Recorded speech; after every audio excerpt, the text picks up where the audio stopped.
प्रारब्ध पहले रचा, पीछे रचा शरीर। तुलसी चिंता क्यों करे, भज ले श्री रघुबीर। एक साधु थे जो हमेशा ईश्वर के नाम का जाप किया करते थे। बुजुर्ग होने के कारण जब भी गुरुजी को शौच, स्नान आदि के लिए जाना होता था, वे अपने शिष्यों को आवाज लगाते थे और शिष्य ले जाते थे। धीरे धीरे कुछ दिन बाद शिष्य 2-3 बार आवाज लगाने के बाद भी कभी आते, कभी और भी देर से आते। एक दिन रात को निवृत्त होने के लिए जैसे ही गुरुजी आवाज लगाते हैं, तुरंत एक बालक आता है और बड़े ही कोमल स्पर्श के साथ गुरुजी को निवृत्त करवाकर बिस्तर पर लेटा जाता है। अब ये रोज का नियम हो गया।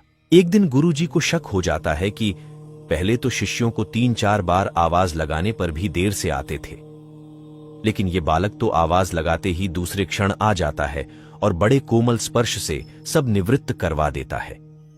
एक दिन गुरुजी उस बालक का हाथ पकड़ लेते हैं और पूछते कि सच बता, तू कौन है?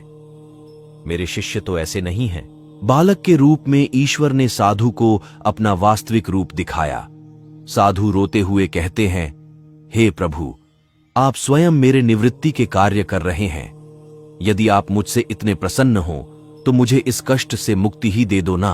प्रभु कहते हैं, प्रत्येक व्यक्ति को उसके कर्मों के अनुसार जीवन मिलता है और वह अपने कर्मों का फल भोगता रहता है। यही कर्म फल का सिद्धांत है। प्रारब्ध का अर्थ ही है कि पूर्व जन्म अथवा पूर्व काल में किए हुए अच्छे और बुरे कर्म जिसका वर्तमान में फल भोगा जा रहा हो। साधु कहते हैं कि क्या मेरे प्रारब्ध आपकी कृपा से भी बड़े हैं? क्या आपकी कृपा मेरे प्रारब्ध नहीं काट सकती है? ईश्वर कहते हैं, प्रारब्ध 3 तरह के होते हैं। मंद प्रारब्ध मेरा नाम जपने से कट जाते हैं। तीव्र प्रारब्ध किसी सच्चे संत का संग करके श्रद्धा और विश्वास से मेरा नाम जपने पर कट जाते हैं, किंतु तीव्रतम प्रारब्ध भुगतने ही पड़ते हैं।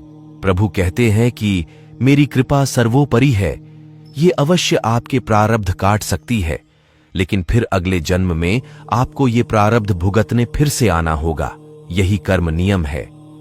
लेकिन जो हर समय श्रद्धा और विश्वास से मुझे जपते हैं, उनके प्रारब्ध मैं स्वयं साथ रहकर कटवाता हूं और तीव्रता का एहसास नहीं होने देता हूं।